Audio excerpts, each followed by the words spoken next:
A economia circular dos plásticos em Portugal. Uma visão sustentável é o tema dessa nossa próxima palestra, que será apresentada de Portugal por Nuno Aguiar, diretor técnico da Associação Portuguesa da Indústria de Plásticos. Olá, Nuno, boa tarde, seja bem-vindo. Olá, boa tarde.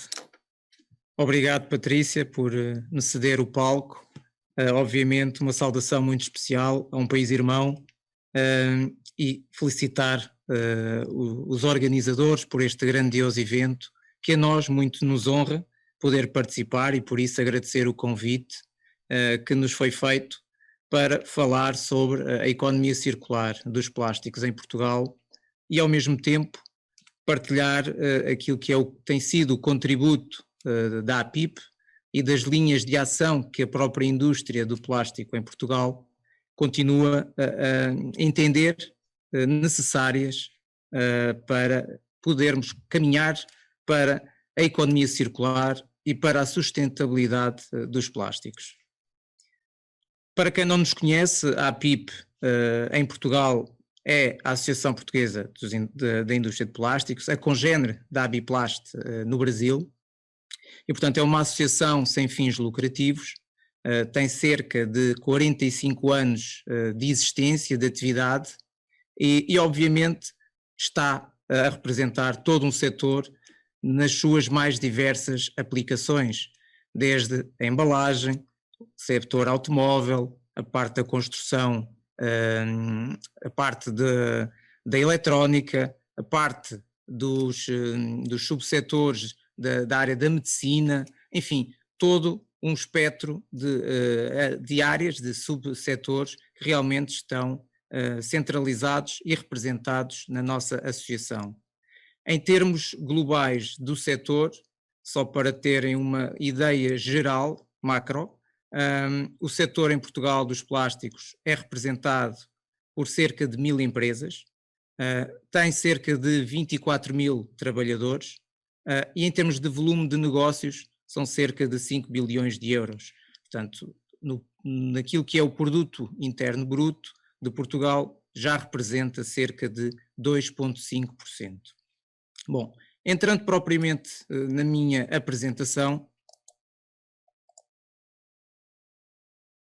ela está centrada ou focalizada em 5 pontos concretos.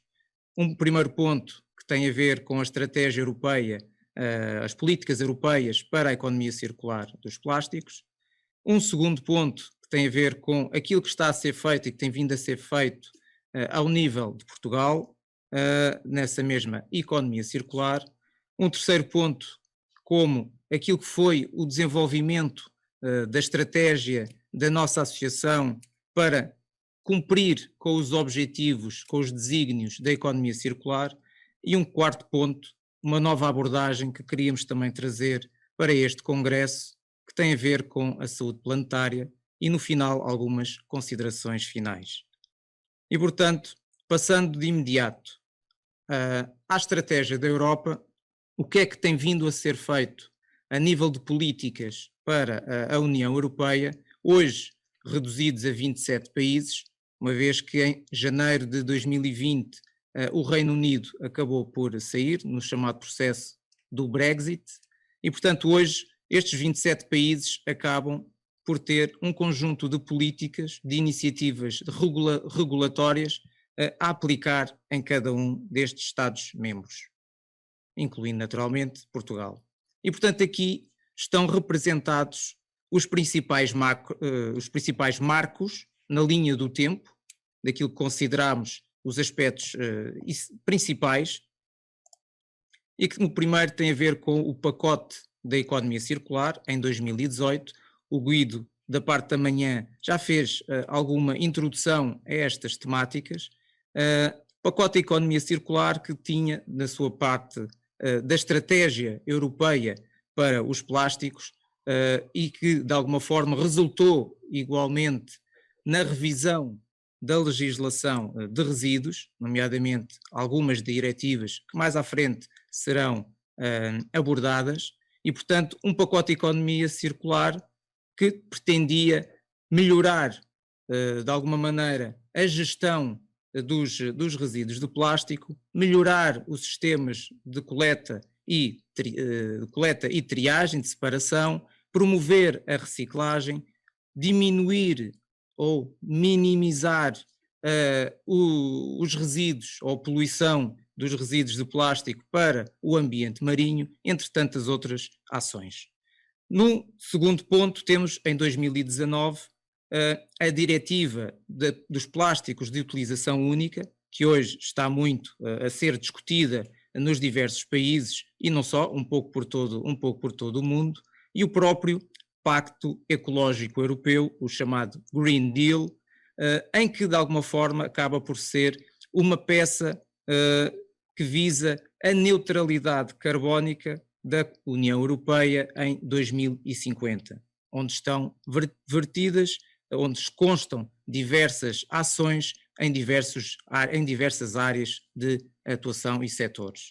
E mais recentemente, em 2020, temos o novo plano da ação para a economia circular na Europa, em que, de alguma forma, foca determinados setores específicos que mais à frente iremos também abordar e em que, de alguma maneira, se pretende aumentar a circularidade dos produtos.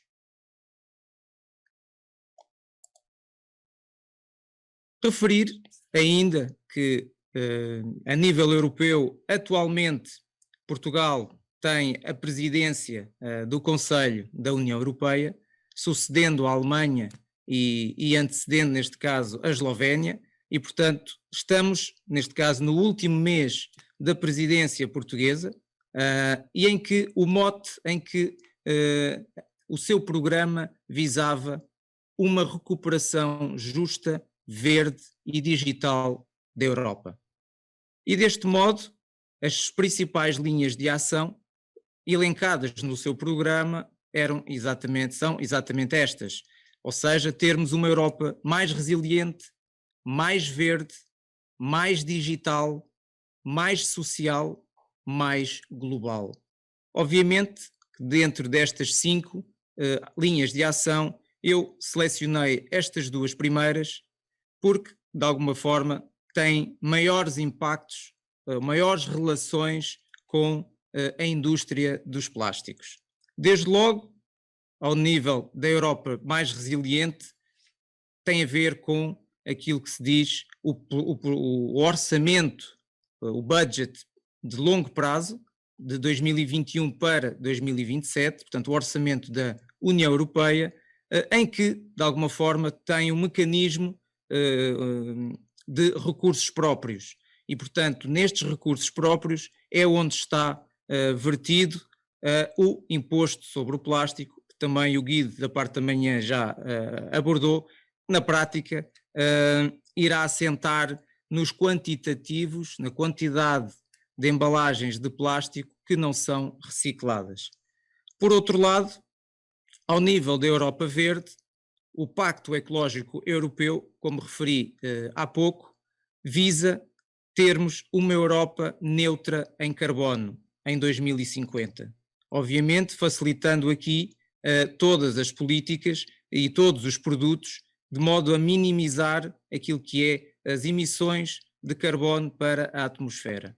E a este nível, de referir que em abril deste ano foi acordado, foi obtido um acordo a nível da Comissão Europeia daquilo que se diz a Lei Climática da União Europeia, em que, de alguma forma, está implícito que em 2050 a Europa será neutra em carbono e que em 2030 existe igualmente o compromisso de reduzir cerca de 55% essas mesmas emissões face àquilo que é o valor de referência de 1990.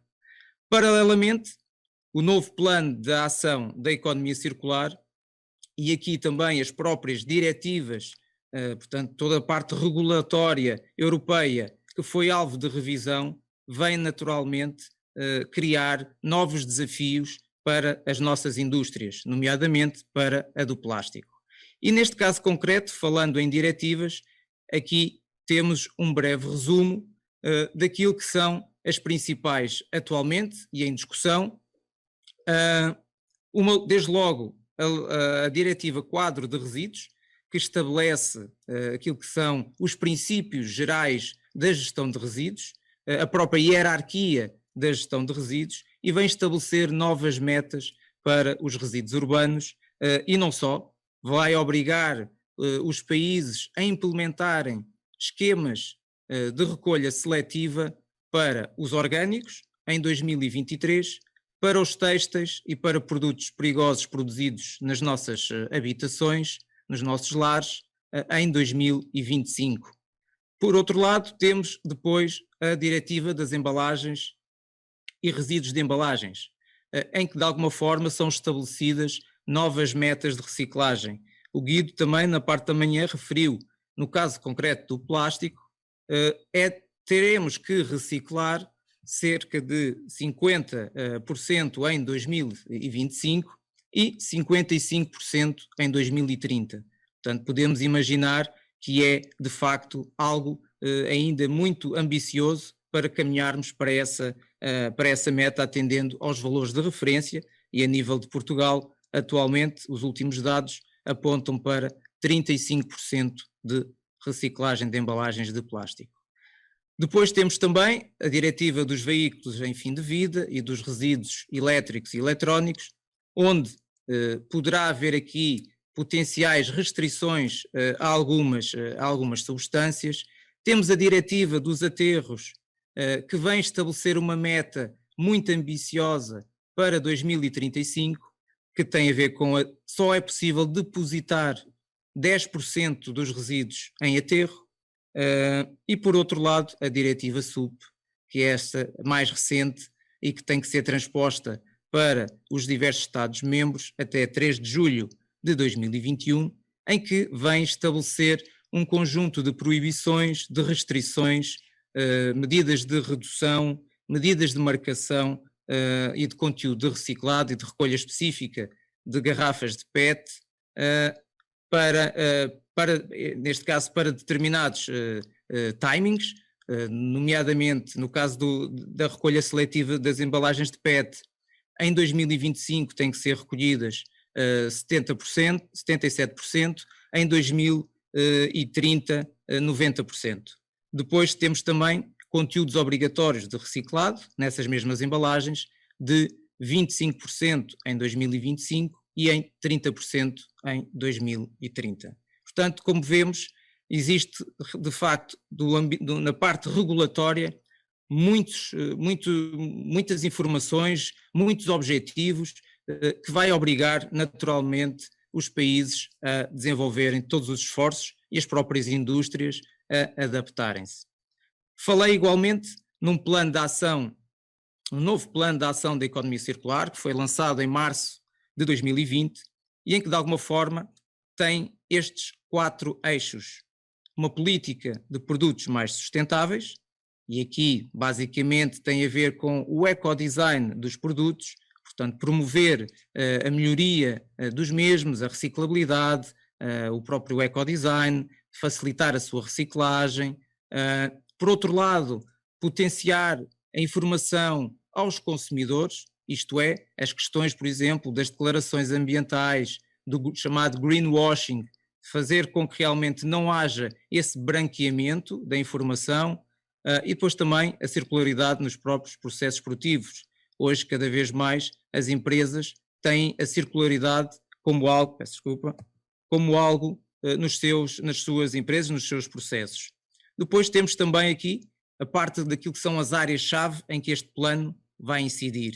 A parte eletrónica, nas tecnologias de informação e comunicação, nas baterias, nos veículos, especificamente nas embalagens e mais em concreto no caso dos plásticos, obviamente sendo este o Congresso Brasileiro do Plástico. Neste caso concreto, os plásticos têm por base aqui todas as questões que potenciem a circularidade, a incorporação de materiais reciclados, a otimização dos próprios produtos, promover a reutilização dos mesmos, minimizar os desperdícios, enfim, tudo aquilo que são os conceitos básicos de minimizar ou eliminar os resíduos e as poluições e promover a circularidade dos materiais, isto é, ao tornar-se um resíduo, poder ser novamente reincorporado através da sua reciclagem em novos produtos no mercado.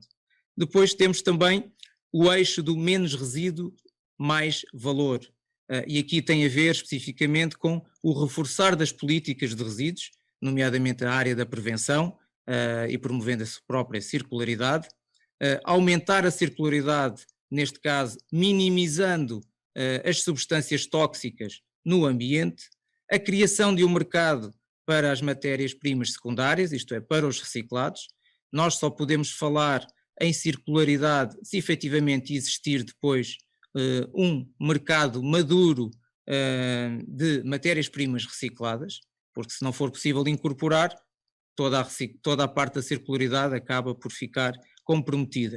E obviamente também reduzir a exportação dos resíduos da União Europeia para países terceiros, nomeadamente, como já foi referido hoje também neste congresso, até é uma resposta a uma questão do Green Fence da China. Portanto, isto fez com que realmente houvesse um aumento da quantidade de resíduos na União Europeia e, portanto, aquilo que é necessário garantir é que a União Europeia é capaz de tratar os seus próprios resíduos. Portanto, que tem instalações de reciclagem capazes, maduras, evoluídas tecnologicamente, que permitam essa mesma reciclagem.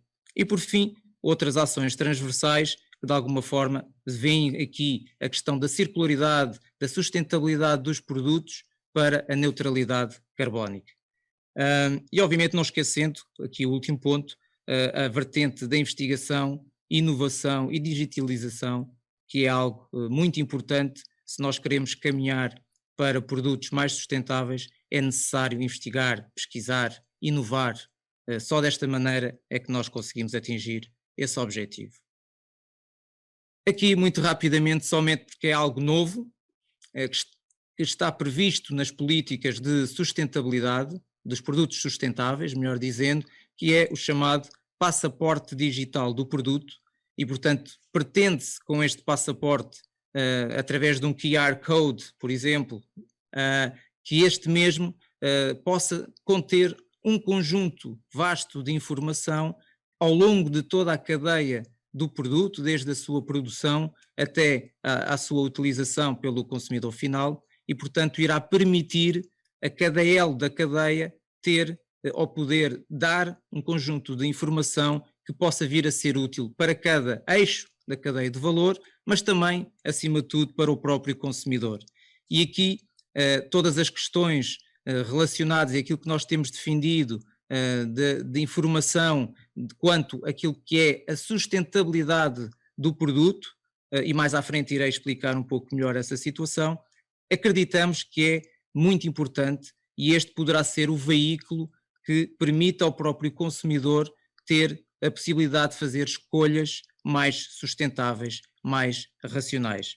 Este é o passaporte digital do produto, é algo que pode ser aplicado a diversos produtos, no entanto, numa fase inicial vai estar mais alocado a produtos que são considerados ou que considerem que haja aqui um maior consumo de recursos e de energia. Obviamente que algumas das vantagens que este passaporte digital poderá poderá fornecer, desde logo para o próprio consumidor, ao mesmo tempo para todos os elos da cadeia que de alguma forma estão ligados à produção, à comercialização ou à distribuição destes mesmos produtos e permitir que realmente as empresas que optem pela transparência da informação, que cedam essas mesmas informações, possam de alguma forma beneficiar também dessa mesma ação. No fundo, queremos que estes produtos possam ser mais, contribuir para a sustentabilidade da União Europeia, nomeadamente em termos de mercado. Bom, como é que realmente Portugal está a implementar ou a materializar esta estratégia da União Europeia? No fundo, a estratégia acaba por estar em linha, portanto, dentro daquilo que são as políticas europeias, as mesmas têm sido adotadas por Portugal. E a esse nível foi estabelecido um plano de ação para a economia circular, à semelhança daquilo que foi definido a nível europeu, e em que foram definidas aqui áreas-chave, desde logo ao nível da produção, passando pela área também do consumo, a própria gestão de resíduos, as matérias-primas secundárias e a inovação e investimentos. De alguma forma, aqui a cadeia de valor inserida com a investigação e investimentos como área fulcral igualmente para potenciar a economia circular. Em concreto, o que é que temos? Foram definidas como ações-chave. Como ponto número 1, o desenhar, o reparar e o reutilizar, isto é, com base na ecoconcepção, no ecodesign, fazer com que os produtos possam ser mais reutilizáveis, reparáveis e que ao mesmo tempo possam facilitar, através da sua reciclabilidade, o seu destino final, a sua utilização futura. Depois temos também a responsabilidade alargada do produtor como algo inerente a estes mesmos produtos que são colocados depois no mercado. Temos também aqui o incentivar o mercado circular, obviamente que aqui, através de possíveis bonificações a produtos que possam surgir e que possam ser considerados mais sustentáveis, obviamente que isto está ligado também à educação para uma economia circular. E porquê? Porque cada vez mais o consumidor tem que ser incentivado a ter um consumo responsável, um consumo sustentável, um consumo regrado. E aqui existe um plano nacional de educação, de ação, de sensibilização. Por outro lado, também outro dos focos é o alimentar sem sobrar. Hoje vimos, e foi falado também, ao nível do desperdício alimentar, um dos maiores problemas que nós enfrentamos hoje no nosso mundo, porque cerca de 1/3 efetivamente é considerado que é perdido, mas para além disso também existem outros dados que dizem que, fruto do aumento da população, temos que aumentar a produção nos próximos 30 anos em cerca de 70%.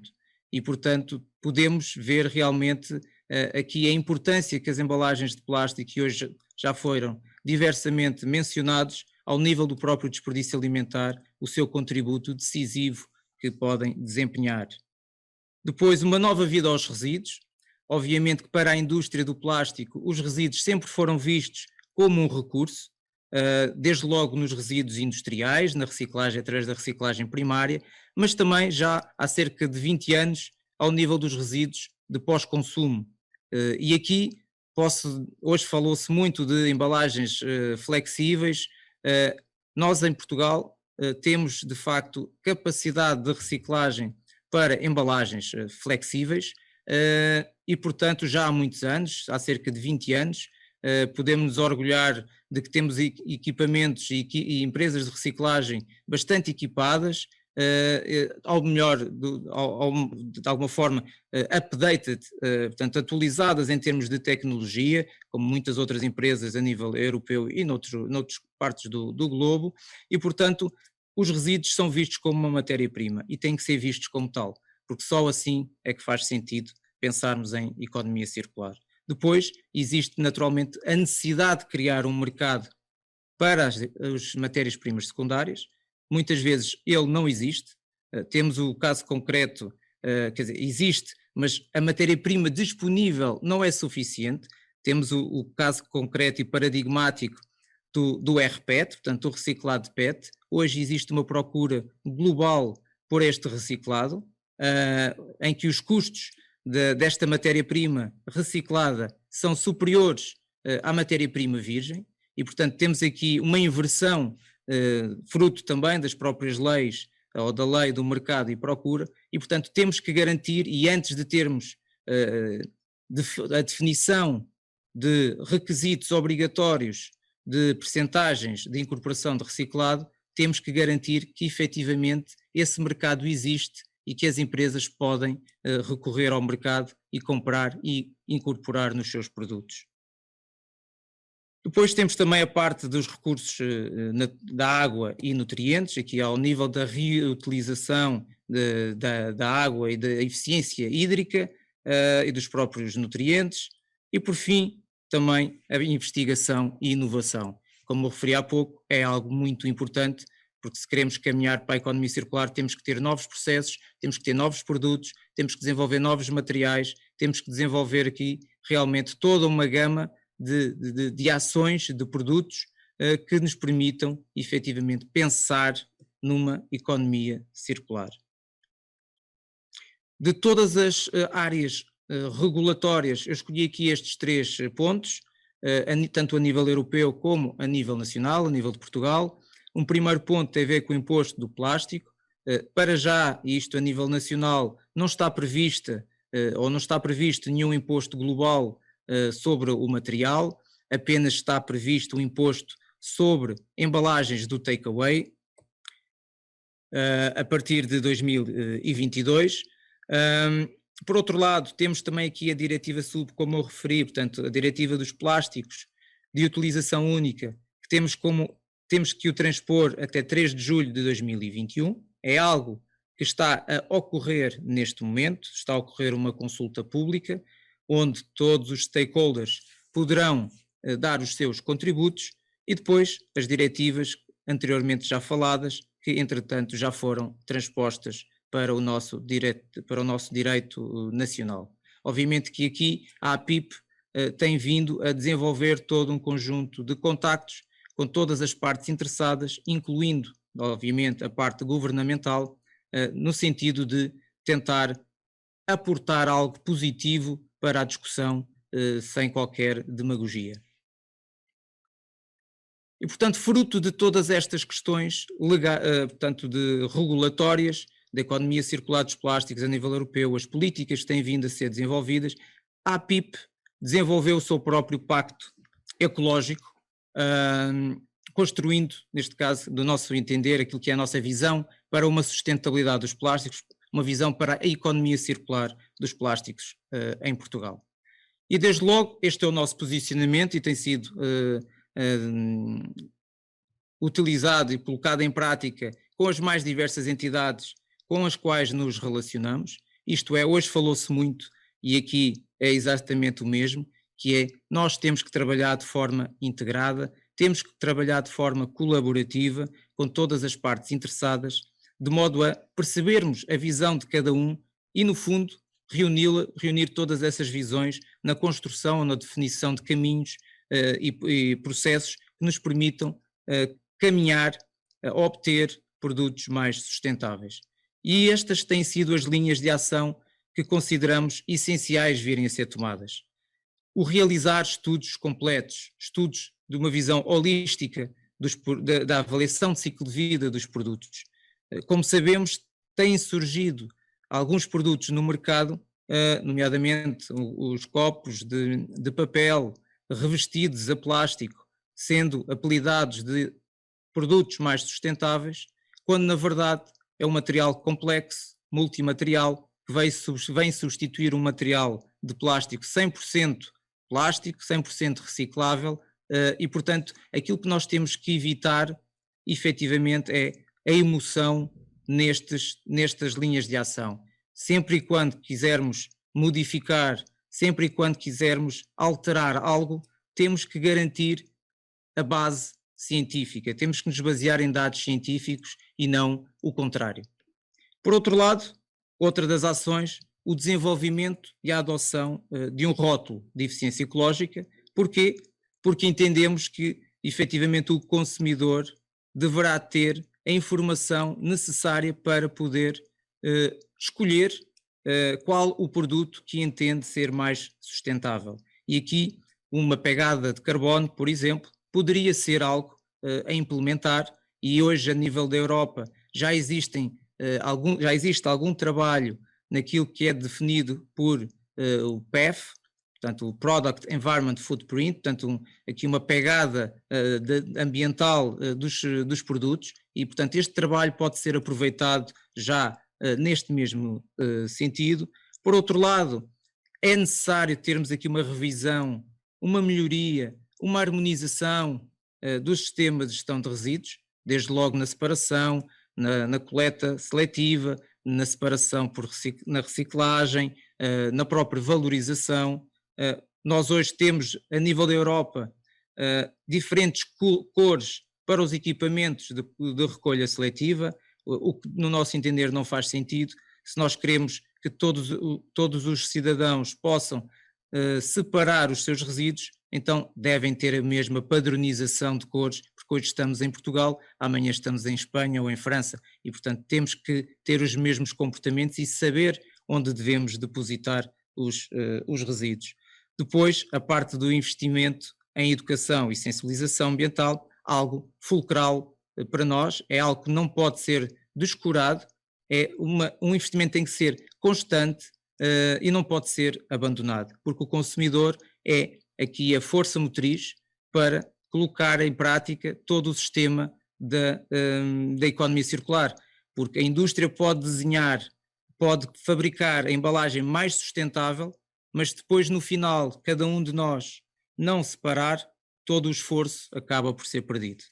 E por último, o financiamento para a reindustrialização, inovação, investigação e desenvolvimento. Hoje, esta pandemia Covid-19 veio demonstrar o quão dependente a Europa estava de países terceiros, nomeadamente da Ásia, e portanto é algo que tem que ser melhorado, é algo que tem que ser acautelado no futuro. E como eu referi há pouco, a área de inovação e investigação é essencial para este fim. Dentro deste panorama, a APIP, e dentro deste seu posicionamento, teve um conjunto de iniciativas, desde logo foi signatária da Circular Plastics Alliance, portanto a Aliança Circular dos Plásticos, uma iniciativa da União Europeia para promover a circularidade dos plásticos, tendo como um objetivo máximo a incorporação de 10 milhões de toneladas em 2025. Isto foi assinado, neste caso, em setembro de 2019. Paralelamente, e poucos dias depois, naquilo que foi o evento da APIP anual, o Plastic Summit, tivemos a assinatura do Pacto da Indústria dos Plásticos, que foi apoiado institucionalmente pela parte governativa do ambiente e da economia. Mais à frente irei abordar as principais ações. E por fim, também do ponto de vista colaborativo, a APIP em fevereiro de 2020 aderiu ao Pacto Português dos Plásticos, da rede de pactos da Fundação Ellen MacArthur, que a Thais hoje de manhã também referiu, e portanto nós próprios, enquanto associação, quisemos estar presentes e queremos, dentro daquilo que é o nosso posicionamento, colaborar ativamente. E portanto, dentro daquilo que foi o pacto da nossa indústria, estas são as ações principais que foram desenvolvidas e que estão a ser desenvolvidas e acompanhadas. Desde logo o programa Operation Clean Sweep, que já foi falado aqui hoje também, portanto, que programa internacional que visa a prevenção da perda de pellets para o meio marinho, e aqui em Portugal é a APIP que está a implementar e a gerir todo este programa. A plataforma MORE, que é uma plataforma europeia que visa monitorar aquilo que são as quantidades de plástico reciclado incorporado em novos produtos. O Observatório da Reciclagem do Plástico, algo que estamos a desenvolver a nível nacional, em que pretendemos ter estatísticas que nos permitam aferir quais as quantidades de resíduos que são reciclados anualmente e, paralelamente, também, junto da nossa indústria, perceber os quantitativos de material reciclado que estão a aplicar, que estão a incorporar nos diversos produtos e em que aplicações. Por outro lado, temos também uma área dos projetos de participação em projetos de investigação ou de pesquisa e desenvolvimento e inovação, e como referi também há pouco, em que o outro pacto é um dos exemplos, a participação noutras iniciativas ou grupos de trabalho temáticos numa ótica colaborativa. Aqui e isto em termos de exemplo, algo que está a ser feito a nível do próprio setor dos plásticos, um projeto de investigação e desenvolvimento que nasceu dentro da APIP, que foi dinamizado dentro da nossa associação e que mobilizamos todo o setor dos plásticos a poder participar de alguma forma nesta iniciativa, uma iniciativa que visa criar um ecossistema de inovação e que permite no fim termos melhores plásticos no mercado, plásticos que possam contribuir para a economia circular. Este é um projeto que envolve toda a cadeia de valor do material, que são cerca de 25 entidades, portanto, desde os produtores de matérias-primas, passando aqui pelos próprios transformadores, pelos recicladores, pelos end users, pelas marcas, a parte também muito importante que tem a ver com a academia, os centros de saber, os centros tecnológicos. Portanto, no fundo, todas as empresas que estão ligadas a esta cadeia de valor acabam por ter a sua representação. Portanto, este é um programa que tem a duração de 36 meses, acaba em 30 de junho de 2023 e assenta em 4 pilares especificamente. Na circularidade pelo design do material, a circularidade pelo design do produto, portanto, estes dois vetores, estes dois eixos têm a ver com aquilo que de alguma forma está ligado ao ecodesign, portanto, melhorar o ecodesign dos materiais e dos produtos, através de melhorar a reciclabilidade, promover aqui opções de reutilização, entre tantas outras. Depois temos a circularidade pela reciclagem, em que se pretende inovar, melhorar em tecnologias avançadas de reciclagem, potenciando uma maior reciclagem de materiais que hoje poderão ter mais dificuldade em o ser, onde naturalmente a esse nível a reciclagem química pode ter um papel também igualmente importante, e depois a circularidade pelas matérias-primas alternativas, isto é, produzir polímeros através de outros resíduos, neste caso de subprodutos ou de produtos orgânicos de outras indústrias. Portanto, este é um projeto inovador, é um projeto que, em termos de investimento, tinha um valor, neste caso, de 48,9 milhões de reais, é financiado por um projeto, por um programa português, o Portugal 2020, em cerca de 50%, e aí dizer, e uma palavra de agradecimento neste momento também a toda a área governativa portuguesa por ter apoiado este mesmo projeto, que entendemos ser um projeto bastante ambicioso e que irá contribuir certamente para a circularidade dos plásticos. Como referi há pouco, nós participamos também no outro pacto, num pacto da rede de pactos de Ellen MacArthur, gerido por uma outra associação a nível nacional, a Smart Waste, e em que, de alguma forma, nós participamos. A APIP tem uma intervenção ativa, participa nos diversos grupos de trabalho, coordena a comissão consultiva, onde estão outras associações setoriais, e também participa no Advisory Board, enquanto membro observador, onde são tomadas as respectivas decisões.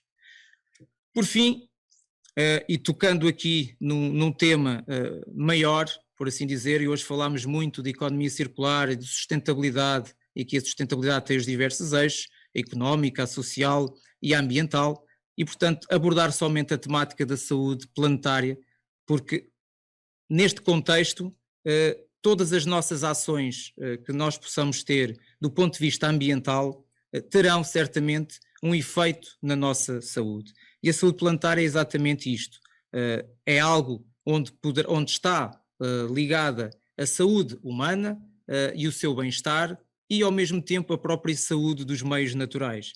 E portanto, se nós hoje falamos tanto em comportamento, em alterações de comportamento, em que no fundo a saúde humana e a sustentabilidade ambiental estão intrinsecamente ligados, portanto acaba por haver aqui uma interligação constante e portanto aquilo que nós fazemos de bom para o ambiente terá reflexo na nossa saúde e por outro lado aquilo que estando a população, estando os seres humanos de boa saúde, certamente que é expectável que possam ter comportamentos ambientalmente mais responsáveis, mais sustentáveis. E é neste sentido que entendemos que tem que haver realmente aqui uma mudança de comportamento e uma abordagem dos diversos temas que são diversamente complexos. E aqui, não entrando muito em pormenor, apenas para referir que, de facto, aquilo que eu posso fazer, e temos aqui um caso concreto da utilização massiva de um automóvel, vai gerar mais emissões, vai contribuir para o efeito, para o aumento da temperatura, através dos gases de efeito de estufa, e por inerência esse aumento de temperatura vai ter outras consequências a nível dos diversos meios, que por sua vez nos vão afetar a todos nós. E portanto, passando isto para a área específica da economia circular e da sustentabilidade, e se nós quisermos de facto caminhar para esse objetivo, temos que alterar comportamentos, desde logo. E portanto, estes são os fatores que, dentro deste modelo do comportamento humano, são essenciais ter em conta. A capacidade, isto é, o conhecimento, a forma de ter conhecimento de, eu se tiver conhecimento das regras de separação, é mais fácil, se tiver dentro do contexto, neste caso a oportunidade, os meios necessários para fazer essa separação, e para isso eu tenho que ter igualmente motivação, porque eu ao ter uma ação responsável, sustentável, uma boa ação ambiental, certamente que estou a contribuir para o bom ambiente, para o ambiente global e neste caso serei beneficiado também. E portanto, dentro desta lógica, apenas aquilo que queríamos reforçar era exatamente isto. Estes dois elementos, saúde humana, sustentabilidade ambiental, estão intrinsecamente ligados e portanto dentro de um conceito maior, saúde planetária, que é algo que a APIP tem vindo, de alguma forma, a abordar e a ter no seu próprio posicionamento. Por último, somente referir aquilo que já foi referido ao longo de todo este congresso. Nós, se quisermos realmente caminhar para uma economia circular, temos que ter uma visão holística, uma visão global e trabalhar de forma integrada, porque só assim é que realmente podemos ter ou esperar um melhor plástico, um plástico mais circular, um planeta mais sustentável, um planeta mais saudável. E nesta lógica, como já referi também, no fundo o plástico não é um resíduo, é um recurso e como seres humanos podemos mudar realmente os nossos comportamentos e está de facto nas nossas mãos. Enquanto resíduo, há uma expressão que diz muito sobre esta temática, que é utilizada ou foi utilizada por um senhor Hugo, um escritor Hugo Velorme, que diz exatamente isto. Em si mesmo, o lixo não existe, o lixo não é um objeto, o lixo é um gesto. E o problema do plástico tem muito a ver com isto, com os nossos gestos, com os nossos comportamentos. No fundo, na verdade, todos nós podemos ter aqui uma visão diferente, não significa que esteja errada, simplesmente vemos as coisas de um outro modo. E o importante é podermos integrar todas essas visões de uma forma colaborativa que nos permita, no fundo, caminhar para algo positivo, algo que todos nós desejamos, que é a economia circular dos plásticos e de todos os outros materiais e, acima de tudo, a sustentabilidade do nosso planeta. Muito obrigado pela atenção. Deixo aqui o meu contacto para qualquer outra questão e estou disponível para as questões que entenderem. Muito obrigado. Nuno Aguiar, diretor técnico da APIP, Associação Portuguesa da Indústria de Plásticos. Nós que agradecemos, Nuno, a tua participação, a tua contribuição aqui para o Congresso. Nós temos sim algumas perguntas, mas em função do tempo a gente vai passar elas lá para o debate, tá bom? Tudo bem. Então nos vemos logo mais às 17 horas lá no debate. Lá estarei. Muito obrigado pela atenção. Nós que agradecemos mais uma vez, Nuno. E, enfim, para lembrar vocês mais uma vez de que para acessar a tradução simultânea é importante selecionar o idioma no canto esquerdo superior aqui da tela. Os materiais em inglês, como o Guia do Congressista e também os slides que estão sendo apresentados, estão disponíveis no site cbplástico.com.br. Fique atento no estande de informações sobre as premiações que o 4º CBP estará oferecendo aos congressistas. Para fazer perguntas aos palestrantes, utilize o campo específico para perguntas que está localizado no rodapé da tela de transmissão. As perguntas serão respondidas ao vivo de acordo com o fluxo.